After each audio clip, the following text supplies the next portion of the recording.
Selain Nabil siapa lagi nak? Si Sarina mana Sarina? Saya kok gak ibu lihat nak.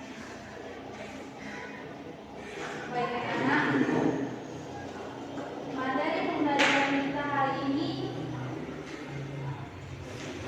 tentang hidup baru di dalam Kristus.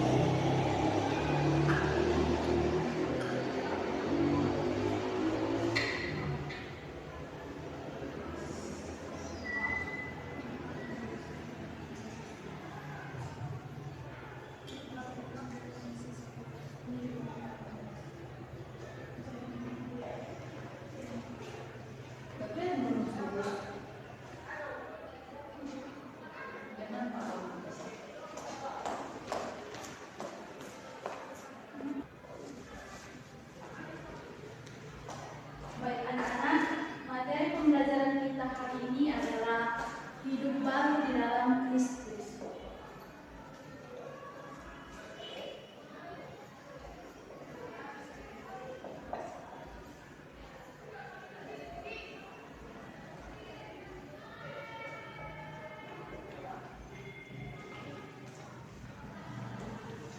Apa judul materi kita hari ini nak? Hidup baru di dalam Kristus. Ya, sebelumnya di sini aku akan menyampaikan beberapa tujuan pembelajaran kita.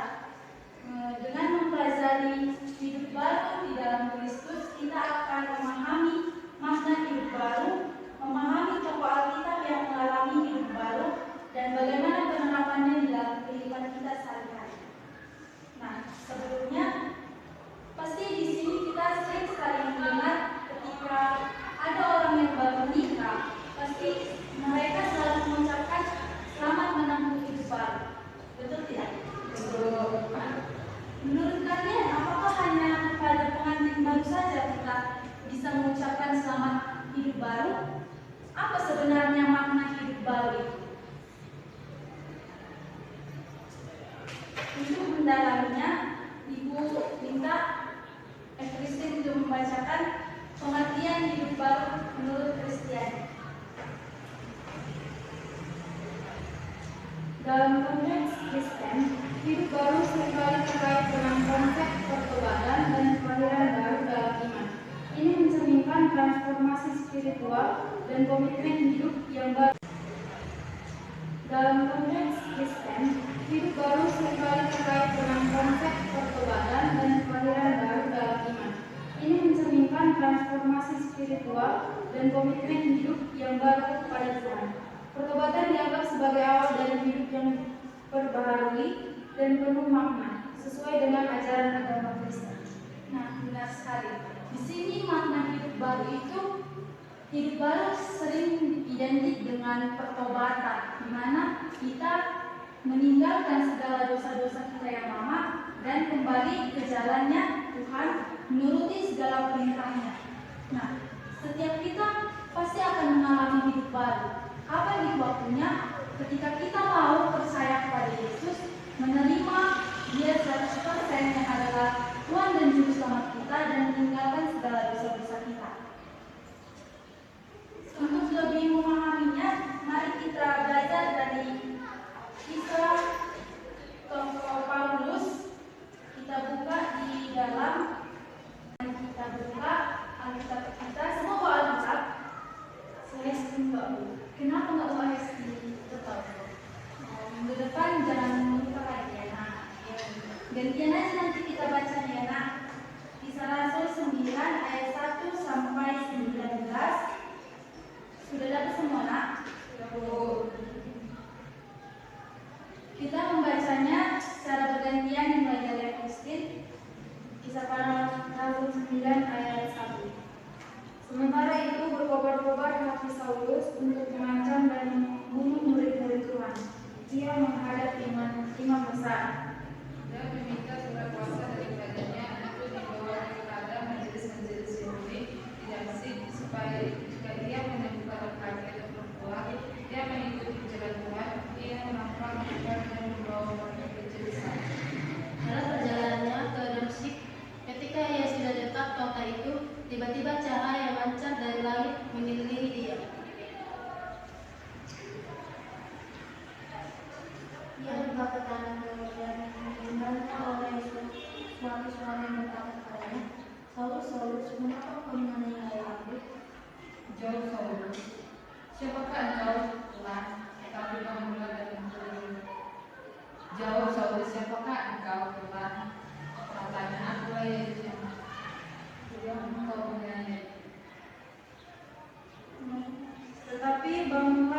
pergilah ke dalam kota, di sana akan dikatakan kepadamu apa yang harus kamu buat.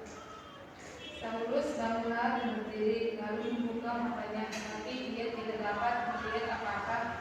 Mereka harus menuntut dia masuk ke dalam. 3 hari lamanya ia tidak dapat melihat dan 3 hari lamanya ia tidak makan dan minum. Di Damsik ada seorang murid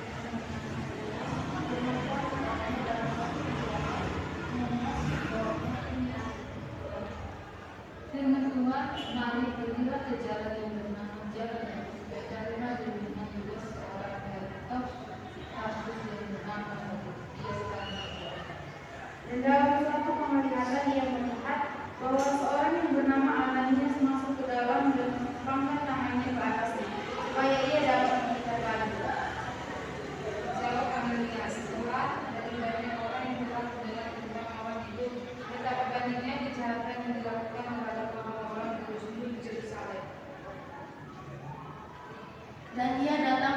dan ia datang kemari dengan kuasa penuh dari iman-iman untuk menangkap semua orang yang manggil namamu.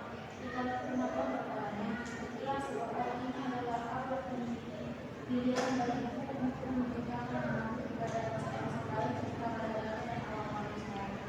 Aku tidak akan menunjukkan kepadanya tentang kalian menunjukkan Lalu pergilah Ananias ke situ dan masuk ke rumah itu. Ia mengembangkan tangannya ke atas Saulus, katanya, Saulus saudaraku, Tuhan Yesus yang telah menampakkan diri kepadamu di jalan yang kau lalui, telah menyuruh aku kepadamu supaya engkau dapat melihat lagi dan penuh dengan Roh Kudus. dan seketika itu dia seolah-olah selalu gugur dan matanya sehingga dia dapat melihat lagi. Dia bangun lalu menangis. Dan setelah ia makan, pulihlah kekuatannya. Saulus tinggal beberapa hari bersama-sama dengan murid-murid di Damsik. Dari nas ini, apa yang dapat kita pelajari? Di sini kita tahu bahwa si Paulus, dulu namanya itu Saulus. Saulus itu merupakan orang yang tidak percaya pada Yesus dan dia selalu menganiaya umat Kristiani, termasuk Yesus Kristus juga dianiaya dia kan, seperti yang dikatakan di ayatnya yang kedua. Ayatnya yang keempat, di situ dikatakan dia rebah tertanda dan kedengaranlah olehnya suatu suara yang berkata kepadanya, Saulus, Saulus, mengapa engkau menganiaya? Itulah perkataan Yesus kepada si Saulus atau si Paulus. Di kisah ini, apakah si Saulus itu hidupnya selalu seperti itu? Tidak pernah dia percaya sama Yesus? Tentunya tidak. Setelah dia menganiaya Yesus, malahan Yesus itu mengampuni si Paulus atau si Saulus ini tadi, dan si Saulus ini malah dipakai Tuhan untuk memberitakan Injil. Hal ini dapat kita baca di dalam 2 Korintus 11. 2 Korintus 11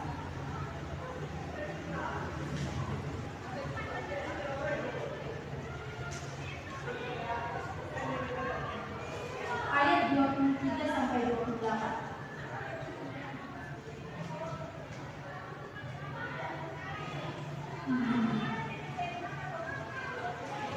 Si Saulus telah dipilih oleh Tuhan untuk memberitakan firman, untuk memberitakan Injil ke berbagai daerah.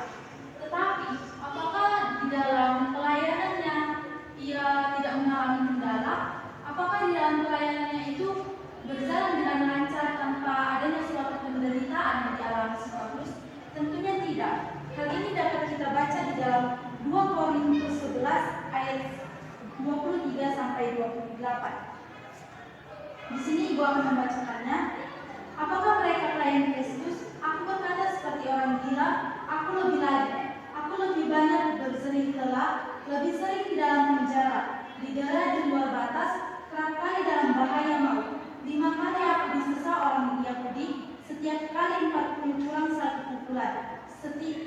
3 kali aku digerak, 1 kali aku dilempar dengan batu, 3 kali mengalami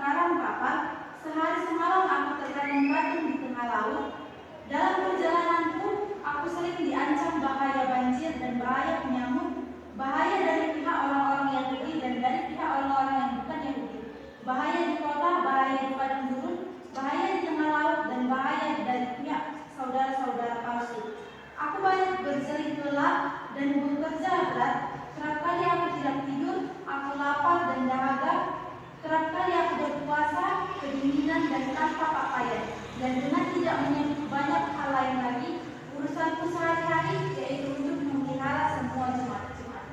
Nah, dari ayat ini dapat kita ketahui bahwa banyaknya penderitaan yang dialami si Paulus ketika ia memilih untuk mengikuti perintah Tuhan, yaitu memberitakan Injil.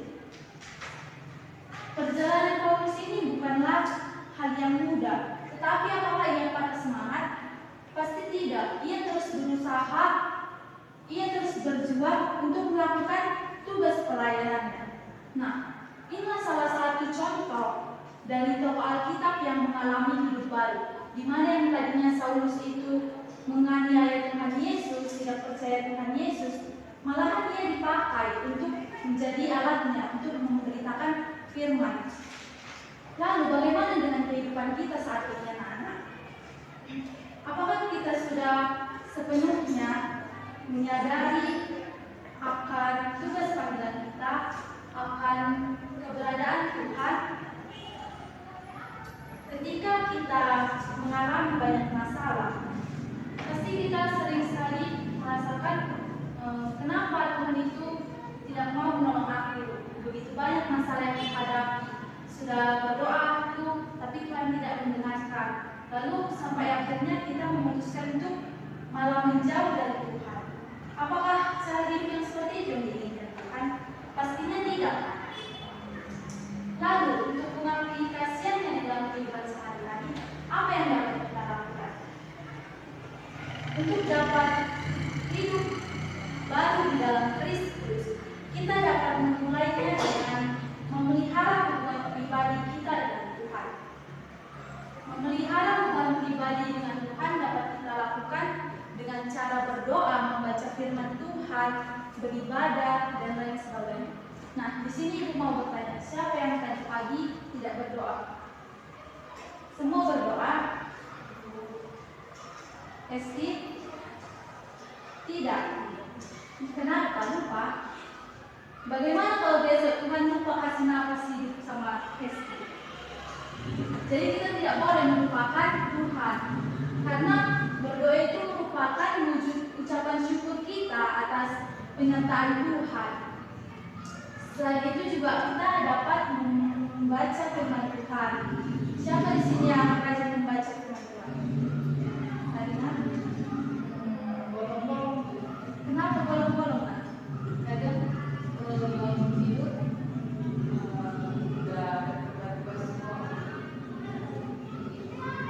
kamu Juli kan bisa kena baca buku bagus sekali ya, tapi dengarkan dulu ibu menjelaskan ya. Nah, nanti ada saatnya yang bisa mengucapkan. Kamu Tessa, rajinnya kamu baca Firman Tuhan. Kalau begitu nanti ibu suruh ya kalian membuat isi renungan itu. Nanti kalian baca apa yang dapat kalian ambil dari ayat bacaan kalian setiap hari ya, itu menjadi tugasnya. Karena di sini kalian masih jarang membaca firman Tuhan kan? Dalam membaca firman Tuhan itu sangat banyak manfaatnya. Bisa kita lebih mendekatkan diri. Salah satunya itulah kunci kita untuk bisa hidup baru di dalam Tuhan. Nah, yang kedua langkah-langkahnya yaitu memelihara persekutuan dengan sesama orang percaya. Di Alkitab kan sering dikatakan siapa bergaul dengan orang bijak akan menjadi bijak. Tertulis di mana ya? Coba dibuka dulu Alkitabnya. Amsal berapa nak? Coba siapa yang bisa dapat? Ibu kasih bintang ya. Cari dulu. Siapa yang cepat? Kasih bintang.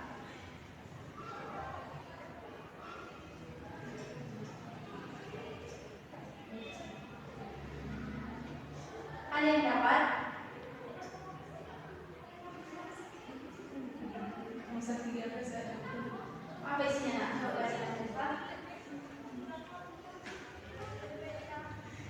Siapa berkata dengan orang bijak menjadi bijak, tetapi siapa yang berteman dengan orang berbang menjadi marah. Bagus. Nanti Tessa dapat bintang 2 dari ibu ya. Nah, itulah nak. Kita harus bisa memelihara persekutuan dengan orang seiman kita. Seperti yang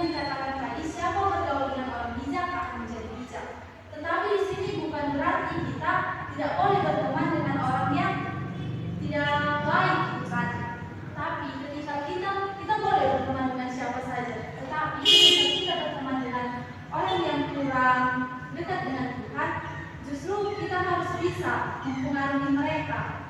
Tetapi jangan mereka yang mempengaruhi kita ya, jangan jadi kita yang mau diajak tidak ke gereja seperti itu. Malahan seharusnya sana Jesti yang berteman sama Stesa, yang tadinya Stesa ini malas ke gereja jadi rajin ke gereja gara-gara berteman sama si Hesti. Seperti itu seharusnya ya nak.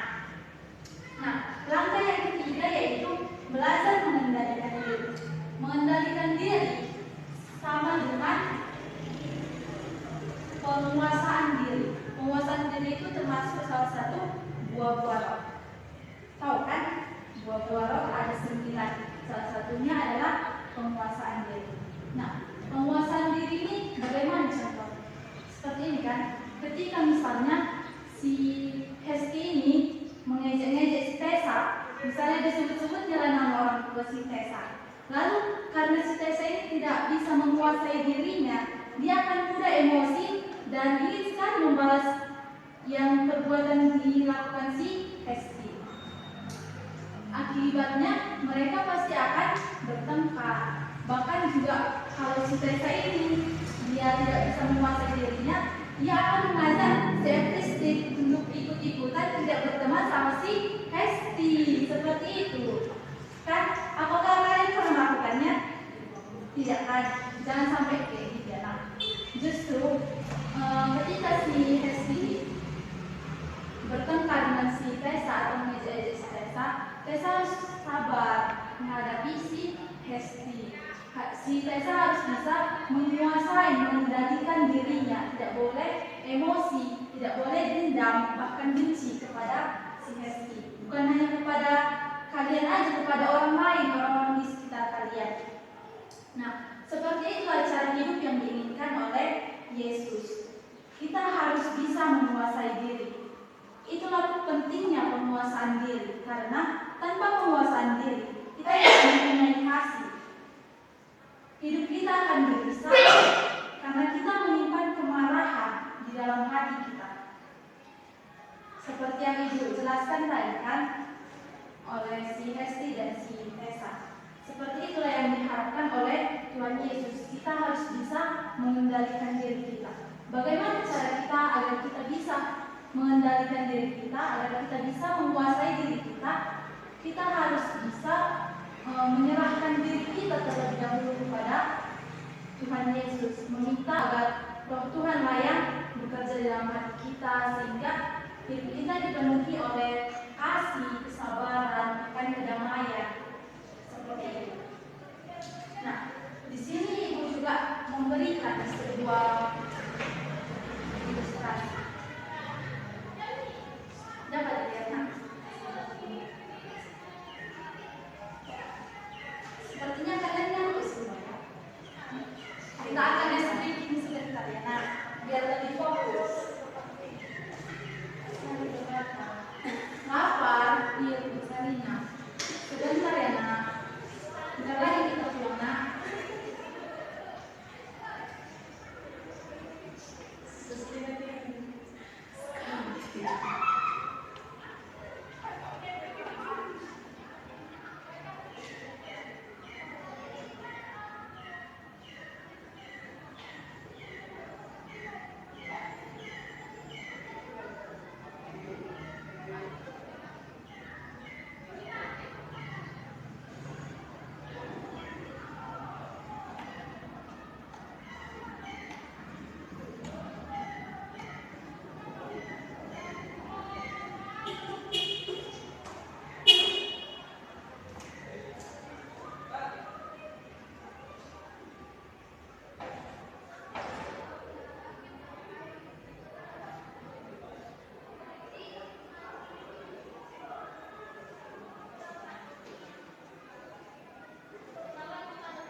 garisnya tanpa ada garis yang bertabrakan ya.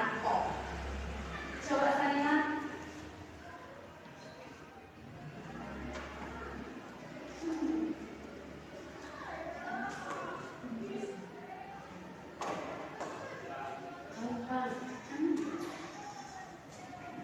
Yang gagal ibu suruh nyanyi ya.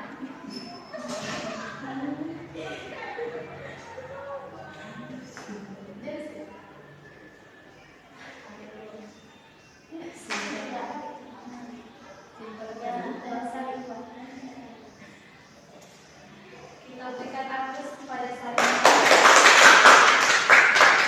Selanjutnya ada satu lagi SPG.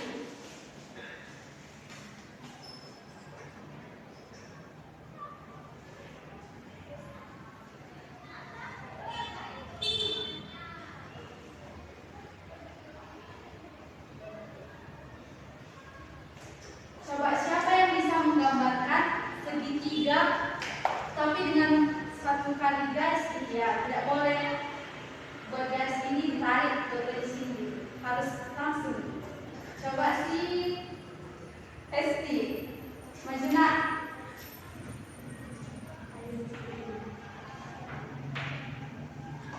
Silakan Hesti di sebelah sini nak.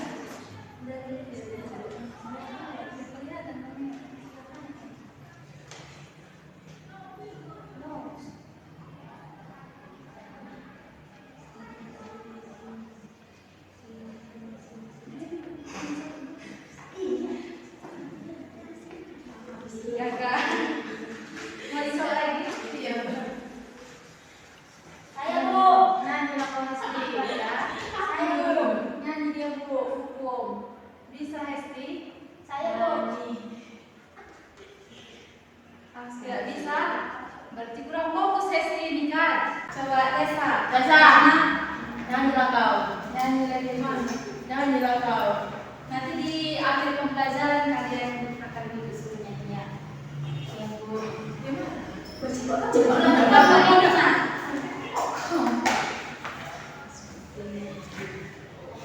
Nyanyilah kau Tessa. Ini Margoy. Gak bisa itu. Dari bawah dulu deh.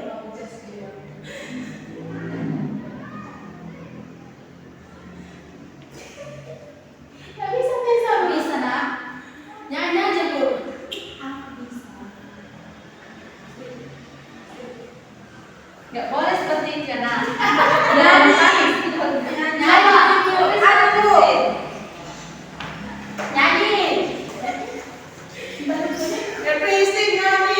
Kalau salah semua nanti kita akan nyanyi sama-sama ya nak.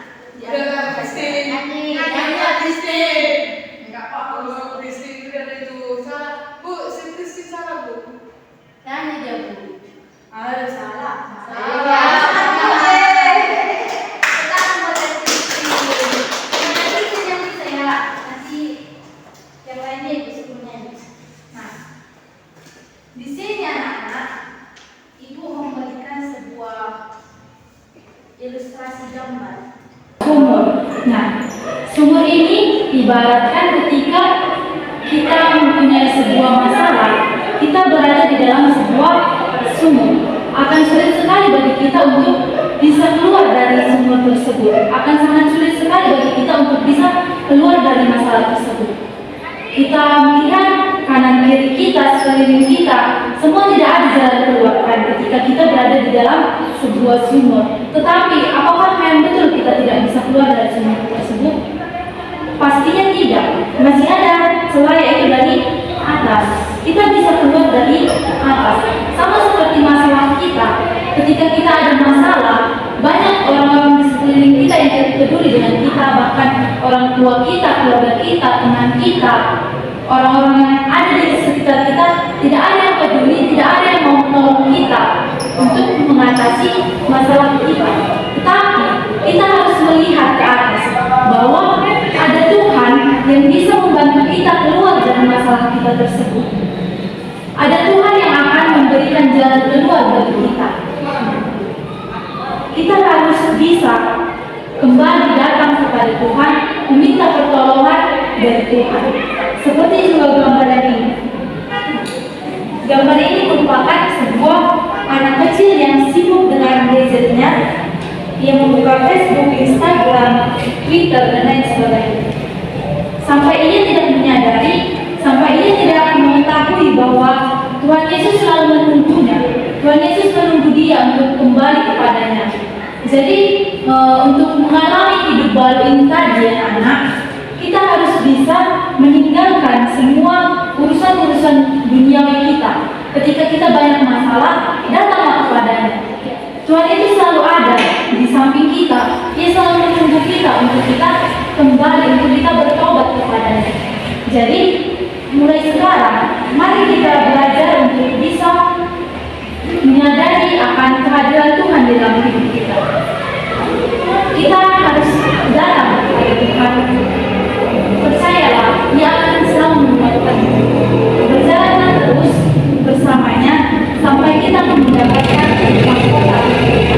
Nah, yang menjadi pertanyaannya, apakah mengalami hidup baru di dalam Kristus harus menjadi penginjil, harus menjadi pelayan Tuhan seperti si Paulus tadi? Pastinya tidak. Kita bisa mengalami hidup baru dengan menjadi berkat bagi orang-orang di sekeliling kita dari hal-hal yang kecil aja. Misalnya seperti kita tadi kan si Kesti dengan si Tessa tadi yang suka bertengkar, tetapi karena sudah mengalami hidup baru, si Tessa bisa lebih menguasai dirinya. Dia tidak akan mempunyai sifat dendam, iri, dengki, bahkan lain-lain. Tapi yang ada dalam dirinya adalah kasih, sukacita, memberikan kedamaian, menjadi berkat buat orang-orang di sekelilingnya. Nah, seperti itulah yang diharapkan oleh Tuhan Yesus. Kita harus bisa menjadi berkat, kita harus bisa mengalami yang namanya hidup baru di dalam Kristus. Nah, untuk bisa lebih memahami materi ini lagi, Ibu mau memberikan penugasan kepada kalian. Coba dibuka dulu Alkitabnya dari Yohanes 3 ayat yang 5.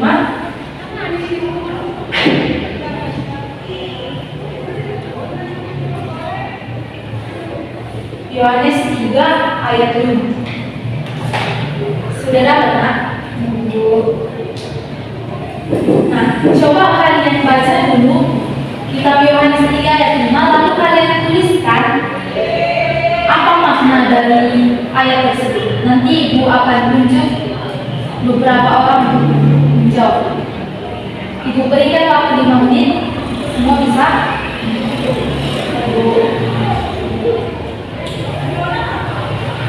Baik, silakan dikerjakan ya, nanti Ibu minta beberapa orang dulu menyebutkan jawaban.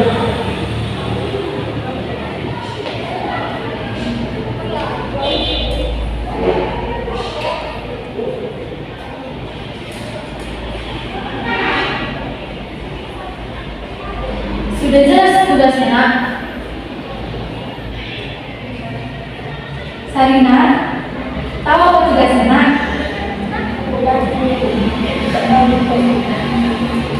Jangan seperti itu, nak. Kalian di sini diselamatkan orang tua dan rumah, belajar betul. Jangan malah bermain-main di kawasan. Coba Juli kasih tahu dulu Sarina apa tugasnya, nak. Iya, Bu.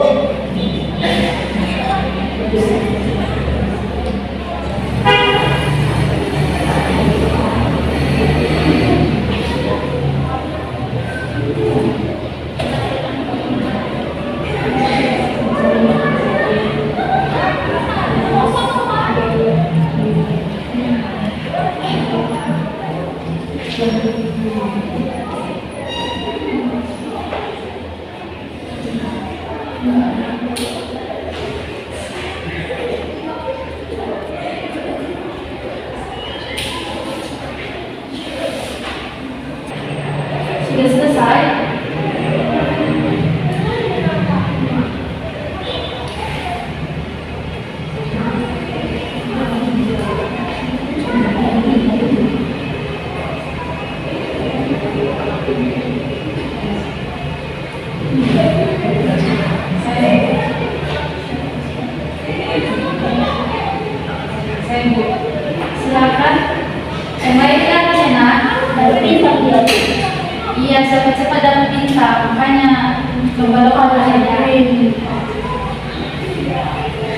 Silakan Desa.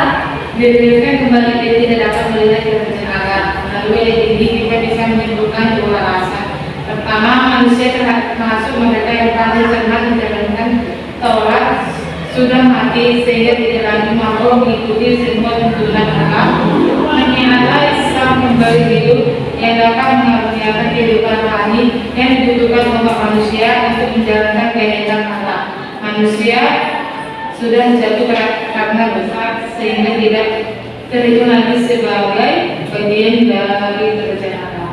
Malah ini yang hidup dalam kebinasaan dunia hanya dengan sifat rohani yang diberikan padanya melalui lagu-lagu yang dapat memperoleh rohani alam untuk menjalankan manusia. Siap. Nah, yang lainnya nanti kumpulkan saja ya nak, karena waktu kita sudah mau habis. Tapi harus selesai karena ini juga kumpulkan di meja yang gratis. Jadi semua udah paham tentang materi kita hari ini nak? Sudah Bu. Ada yang mau ditanyakan? Sestina mengatakan nggak ada Bu. Ada Esti? Nggak ada Bu. Jika tidak ada yang bertanya, ibu yang mau bertanya ya. Baik Bu. Nah, tadi kita kan sudah belajar hidup baru di dalam Kristus. Apa sebenarnya makna hidup baru? Maka hidup baru secara manusiawi Bu, itu tentang kepribadian sikap seseorang dan mengetahui kepribadian seseorang. Itu saya Bu. Hidup baru itu berarti sudah keluar dari dosa untuk melakukan pertobatan. Mesti hidup baru di dalam Kristus itu maknanya sudah keluar dari kepribadian yang buruk menjadi kepribadian yang lebih baik. Ada lagi yang pertanyaan? Semua jawabannya benar ya nak. Makna hidup baru sesungguhnya itu adalah kita meninggalkan segala perbuatan-perbuatan dosa kita dan kembali ke jalan yang benar, ke jalannya Tuhan.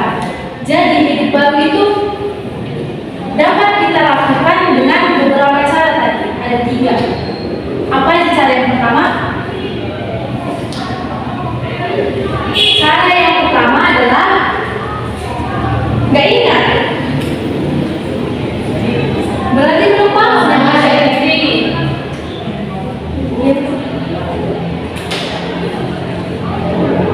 Berdoa. Ya, berdoa itu termasuk mendekatkan diri kepada Tuhan. Bukan dengan hanya berdoa ya, tapi beribadah ke gereja, membaca firman Tuhan juga termasuk cara untuk hidup baru di dalam Kristus. Cara yang kedua, nak, Jadi menurut yang tanya kita kan udah baca, kita sudah beribadah, tapi kemudian kita masih sama hal-hal yang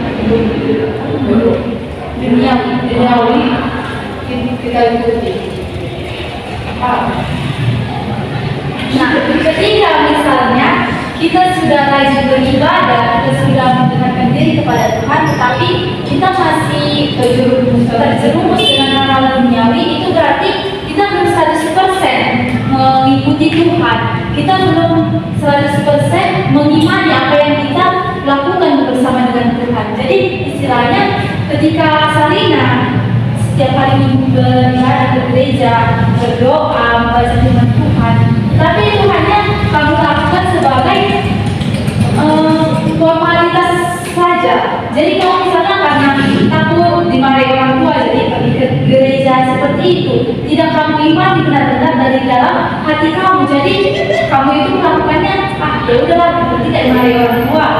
Tetapi kita juga melakukan dosa, melakukan kesalahan seperti itu. Jadi kita harus seimbang gitu ya. Kita harus ketika kita berdoa, kita bernyanyi Tuhan seperti itu. Jadi kita harus menyadari bahwa Tuhan itu dekat dengan kita. Dia itu selalu melihat apapun yang kita lakukan. Jadi apapun yang kita lakukan harus kita lakukan atas nama Tuhan, bukan atas nama kita, bukan karena paksaan dan lain-lain. lain. Seperti itu. Paham ya Sarina? Lalu cara yang kedua tadi ada bersekutu dengan Tuhan. Nah, itu cara yang pertama. Nah, cara yang kedua bersekutu dengan teman-teman seiman.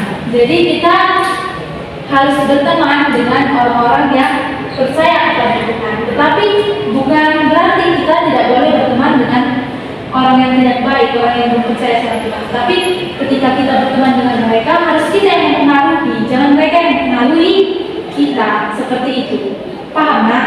Oh. Nah, cara yang ketiga tadi adalah penguasaan diri. Ya, benar sekali. Penguasaan diri. Penguasaan diri itu harus kita lakukan terlebih dahulu dengan menyerahkan diri kita kepada Tuhan. Biarlah Tuhan yang bisa mengatur, mempengaruhi diri kita sehingga apapun yang kita kerjakan untuk kemuliaan nama Tuhan.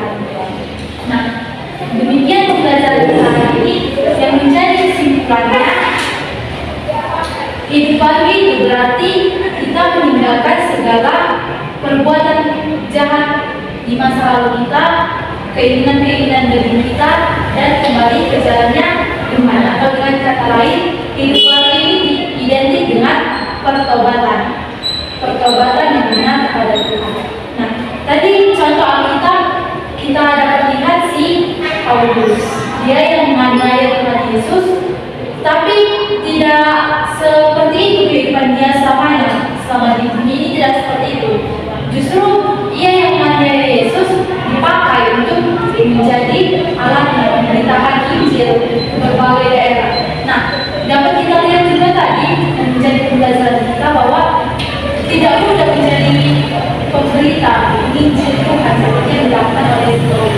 Tapi karena si Paulus ini benar-benar sudah mengimani, dan dia sudah benar-benar mengalami yang namanya hidup baru di dalam Kristus.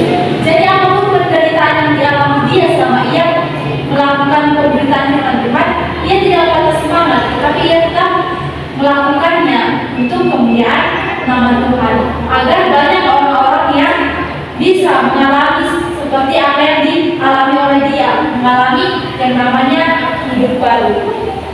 Jadi untuk anak-anak ibu sekalian, mulai sekarang marilah kita belajar mengendalikan diri. Marilah kita mulai belajar untuk meninggalkan segala dosa-dosa kita dan kembali ke jalannya Tuhan. Mari kita belajar untuk bisa mengendalikan diri kita, memiliki kasih damai dalam hidup kita, sehingga kita bisa mengalami yang namanya hidup baru di dalam Kristus. Nah, demikian pembelajaran kali ini. Sudah paham semua anak? Baik, untuk pembelajaran hari ini Ibu minta si Sarina untuk membawa nyanyi, nanti dia berdoa. Silakan ke depan.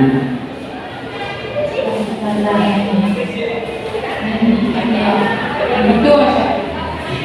Berdiri saja nanti dia berdoa.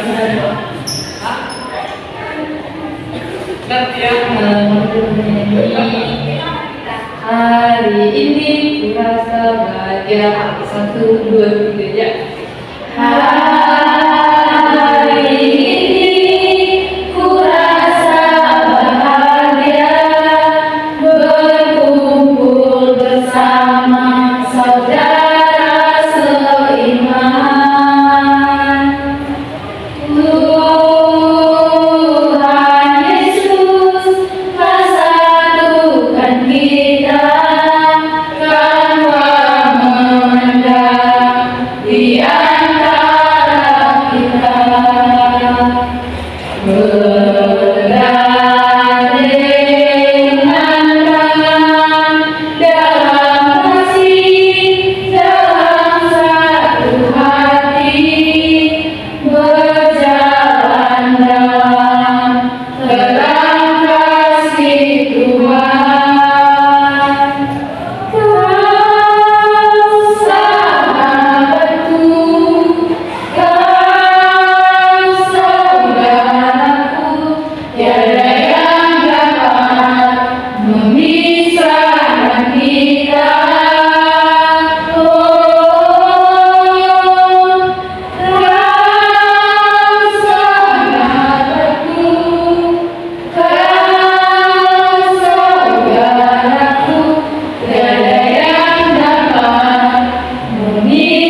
Kita bersatu dalam doa. Sungguh kami bersyukur Tuhan untuk segala cinta kasih cintakan Tuhan, di mana Tuhan pembelajaran kami hari ini telah selesai.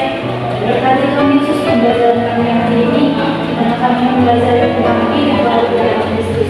Berkati kami sedang anak-anak Tuhan Yesus, agar kami bisa mengalami hidup baru, agar kami bisa percaya sepenuhnya kepada Tuhan, meninggal